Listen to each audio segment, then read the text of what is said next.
It's because of their efforts.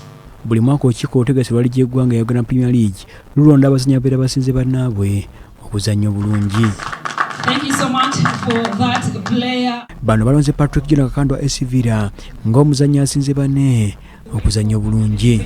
With his photo moment and then give us his celebration before he leaves that platform. Ono yambako klabu ya Villa okwangula ekikopo kya ligi y'eggwanga ya Uganda Premier League agamba musanyufu olw'obuwanguzi bwatuuseeko. Pressure twagezaako okugikontrolinga bakochi bafuna batugamba tuteekera ku pressure tuzanye ekyo tusobola kuba tusobola ozannya naffe tutejjako pressure tusobose okuwangula ekikopo.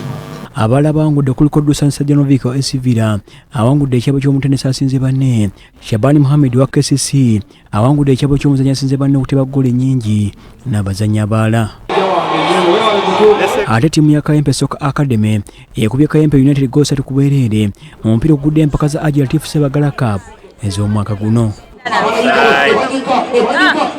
Omupiira guno guzanyira okisaawe Kawempe era Ageesigika Sebagala Ssenyondo omutandisi w'empaka zino agamba azitegese n'ekigendero ky'okuzuula ebitone mu bannakawempe. Andyagadde enteekateeka eno kutumbula bitone kubanga abavubuka bangi abavudde mu mupiira guno ne bagenda ne beegatta mu masaza ne bagenda ne beegatta mu ttiimu zennene nga Villa Express wamu ne KCCA. Ttiimu nsavu munya ziri mu kuvuganya okuwangula empaka zino ezizanyibwa buli mwaka.